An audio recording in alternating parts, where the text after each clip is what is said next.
Hello guys, welcome back to my YouTube channel. And if you're new here, my name is Tate. Super excited to be here again, guys. And I have with me I have the positivity mindset. Always happy to be here. Okay guys, so today another trending man, like someone has been trending for the past few weeks. You know, check the internet, one of the most searched people on the internet for the past few weeks, and none other than Andrew Tate. You know, he just actually converted to Islam, and he's been very, very controversial. You know, after his kickboxing career, he became more like a motivational speaker, internet influencer, having online classes on how to make money and the rest of that. And he has also made some comments which has been really, really controversial, and people didn't find it funny, especially with the feminist sect. And so he's made comments like women are supposed to be in the house, women are not supposed to drive cars and the rest of that. And it's been an uproar on the internet. So today we'll be reacting to a video about him. It says Andrew Tate explains why he became Muslim. He also converted, has been another controversial. A lot of people have been cancelling him, a lot of cancellation for him, you know, ever since he's been making so much. A lot of multiple online platforms, social online platform has actually removed his account, you know. So it's been crazy few weeks for Andrew Tate. So without wasting much of your time, guys, let's get right into this. I wanted to ask you now, because this is the hot topic, especially in the Muslim community, about your conversion. So tell us the story, like what happened exactly. Well, I think a lot of people who've been following me for a while understand that I've been very respectful of Islam for a long time. Yeah, sure. I was born in a Christian country. I was raised as a Christian, and I've always been very respectful of Islam, and it's become more and more obvious to me and more pertinent that Islam is the last religion on the planet.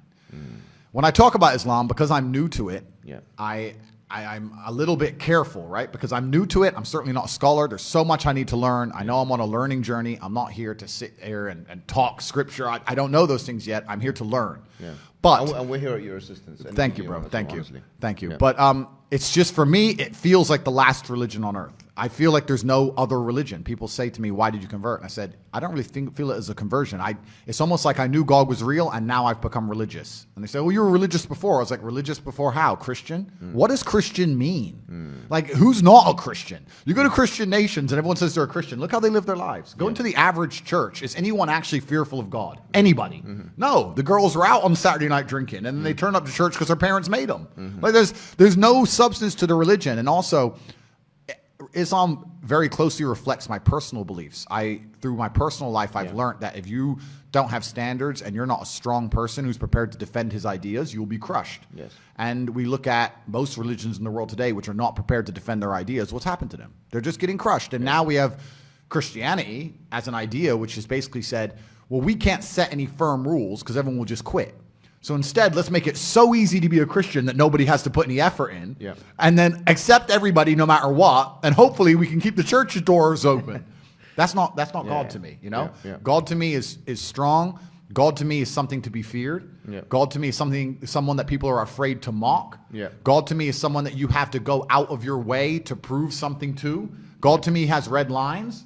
Like, God to me represents the Islamic faith. The Christian God to me, I don't see God. I can't explain. I don't see anything there. So to me, it was the only logical choice in the end. Alhamdulillah, man. I mean, as you're saying this, I'm sure many people are like ecstatic and extremely happy. It's a great thing for everyone, honestly, because, you know, just anyone coming into Islam is you know, the Prophet Muhammad ﷺ told us, better than the world and everything in it. But imagine now somebody of major influence. I mean, you're the most Googled person on the planet. I'm not sure if you still have top spot. I think Putin might have beat me as of last week. But I think it's between me and Putin at the moment. But I don't want to lose to Putin. Look, Putin's the big G. I don't want more enemies. Like, it's fine, Vladimir. You can have it. I never thought I'd hear you saying that statement. Putin beat me last year. Last week. I think we're certainly the most Googled. But no, it's definitely something beautiful. And a lot of people have, you know, you'll be surprised at how many women as well. Like, because obviously the accusations of misogyny and stuff, which, you know, but a lot of women, alhamdulillah, especially in the Muslim world, they're absolutely happy. In fact, let me tell you a story. Just before I came here today, one particular woman, I can't reveal her identity, but she's working as a school teacher in London. And actually, my friend told me that she was kicked out of school because they had this campaign against you in the schools. I'm not sure if you're aware of this. I've seen, yeah, this was part of the cancellation. I did know about this. Yeah. Yeah, so in British schools, they said, if you say anything good about if you say anything good about this person, or you have to be reported or prevent and this kind of thing. And if you say anything, you have to kind of combat his extremism or whatever it may be, right? So because when you became Muslim, she abstained from doing that. She said, I can't really do that because Islamic laws and it's backbiting and it's got honor in Islam and so on. And unfortunately, they fired her from the position. Wow. So you can see that this is the level of encroachment we're talking about here. So, and this shows you that the level of fraternity that exists, and not only the fact that when you're looking at Twitter or whatever social media, it's not a representation of what's really happening on the ground. Of course, and I mean that's crazy to hear. And what's most crazy is, the fervor behind this idea that I'm somehow extremist is truly clown world.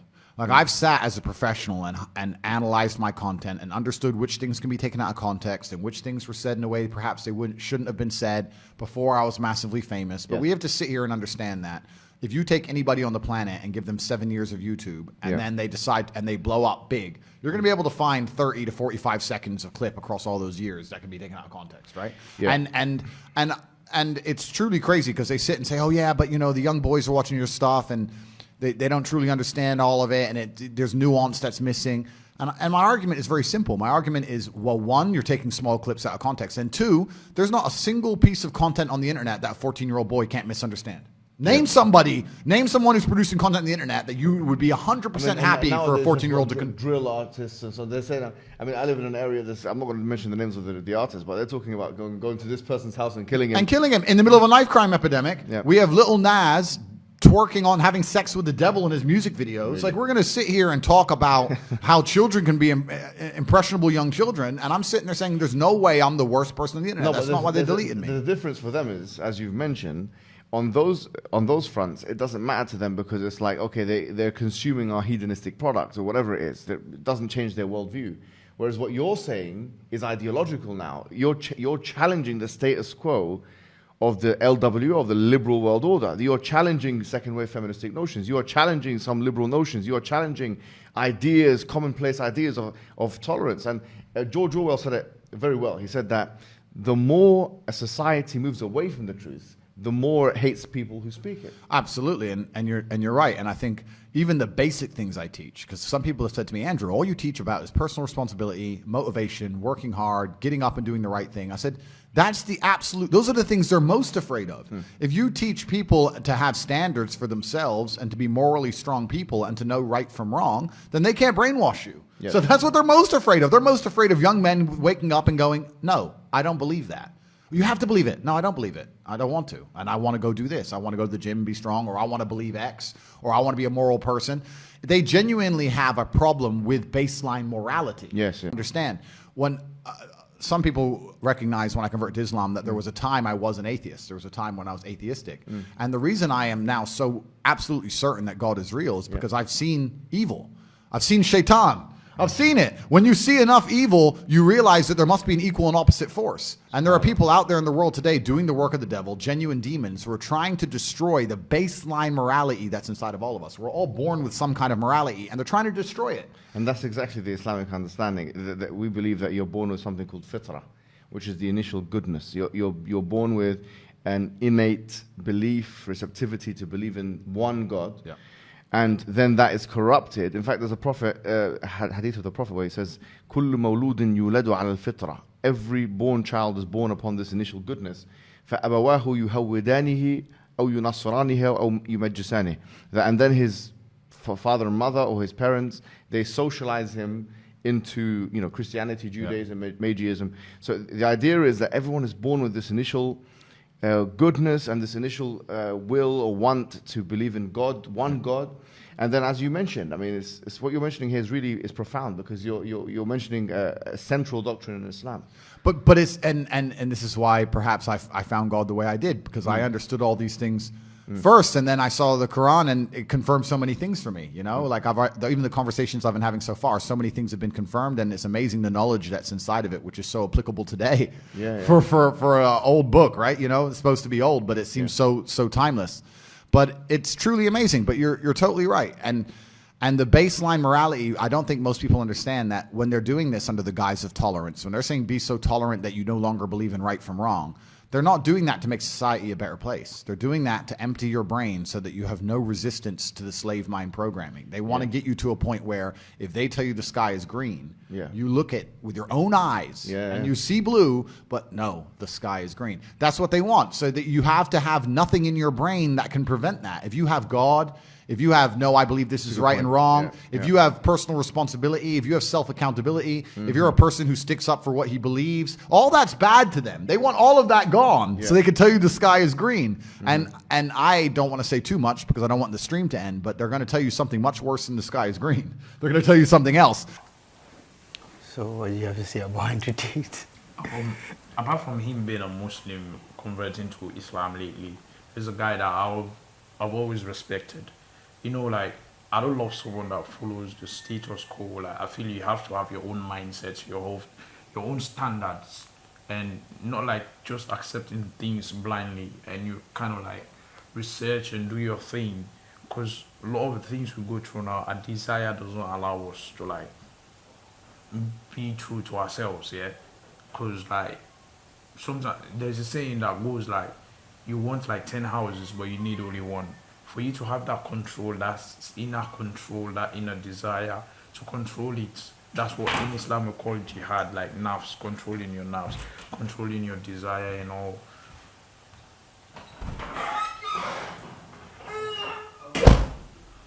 Controlling your desire and all. So like just having standards, a certain place, like the one that we are living in the media, not only Islam, but portraying all other things that are really bad.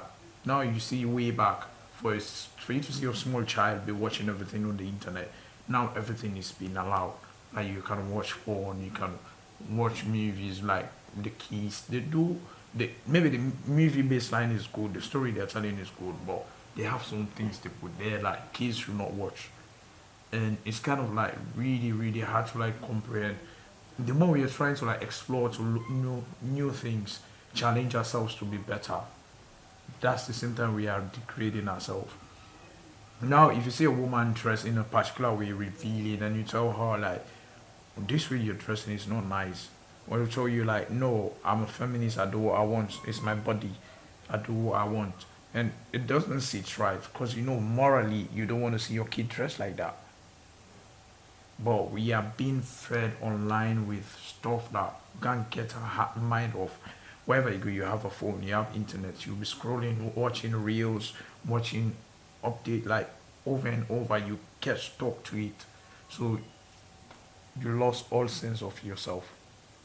Okay, you're right. Right now, what we see today, we see different forms of indoctrination and brainwashing, and even in the cartoons our kids watch today, you see a whole lot of things like, dude, is this a cartoon?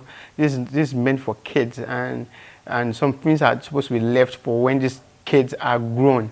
They should be able to decide what they want to do, but we try to force it down in one way or the other, like force it down on them. And right now, you have to just really actually censor look at what your kids watch, because it's crazy what we see out here.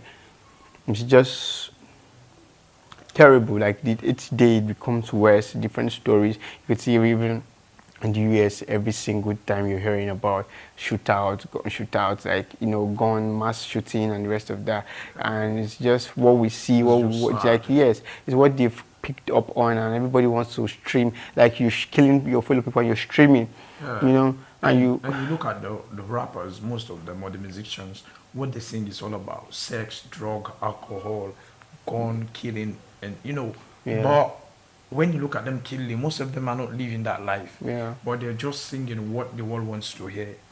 And if you don't sing like that, you won't sell out. And we all want money now. We all do stuff. But you look at Ikili, they don't live that type of life. But the impact they are creating, they are changing our minds. You see, most of us, we learn from what we see, and what we watch. Yeah, you can see our lifestyle, our haircuts, our dressing.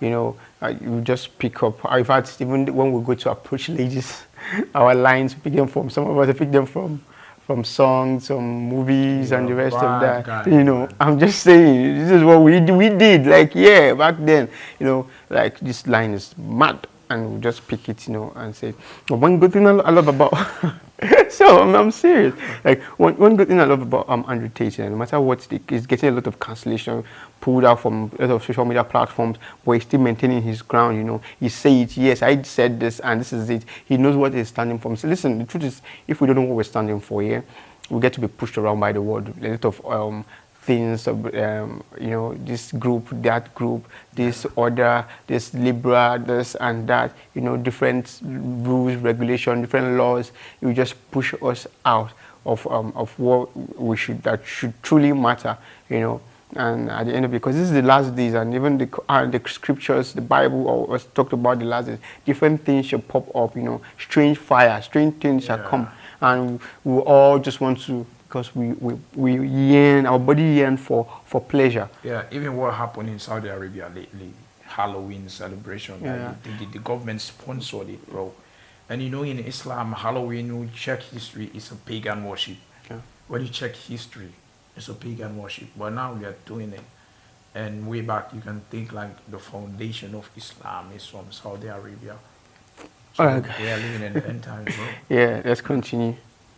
And they're trying to program us all into slaves, and it's scary. I remember when I was in my undergraduate days, and I was reading a particular book by this guy called Jeremy Bentham, who became the spiritual forefather of J.S. Mill, who is the father of social liberalism of today.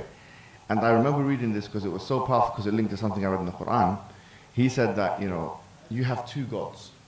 He said you have the God of pain and you have the God of pleasure. And I thought, this is so interesting. The Quran states, أَفَرَأَيْتَ مَنِ اتَّخَذَ إِلَهَ هَوَاهُ. Have you seen the one who takes his own desires as a God? Yep. And because now there is no transcendental force that we can look up and, as you say, venerate, now we're forced to be slaves to the system, we're to our own desires. Or, the Quran has another verse which I think is so powerful and it connects very well with what you're saying. It says, God ضَرَبَ اللَّهُ مَثَلًا رَجُلًا, that God has struck a parable of a man. فِيهِ شُرَكَاء مُتَشَاكِسُونَ, that he's got many different slave owners. وَرَجُلْ سَلَمًا لِرَجُلٍ, and another kind of man who's only got one slave owner. God is basically telling us in the Quran that you've got one example of one individual who's got multiple slave owners, and another one with just one. It says, هَلْ يَسْتَوِيَانِ مَثَلًا, are they the same? So here, the idea is, as Rousseau said it, he's a liberal philosopher, he said that man is born free, but everywhere in chains. This is the order, because if you don't have that God to worship, then you're going to end up having to worship to everything else. And the whole part of the Shahada which you took, which is Ashhadu an la ilaha illallah wa ashhadu anna Muhammadan Rasulullah, the true meaning of that, La ilaha illallah, is that there is no God worthy of worship except for one God. Yeah. Which means that your desires or the system or these people that want to control us, the problem is they're not worthy of worship. The only one worthy of our subordination and submission is the creator of the heavens and the earth. There's no one else. I agree, and I completely agree, and I've agreed with this for the longest time. I've never been to a music concert, and people ask me why, and I said, I just look at it and I feel embarrassed. I look at someone up on a stage dancing around, and I look at hundreds of thousands of peasants in the crowd, just yeah. I'm like, it's I feel cringe. It's like secondhand embarrassment when I see these festivals and everyone's losing their mind, or these music concerts. I genuinely feel embarrassed for the people who go, because to me that is a form of worship.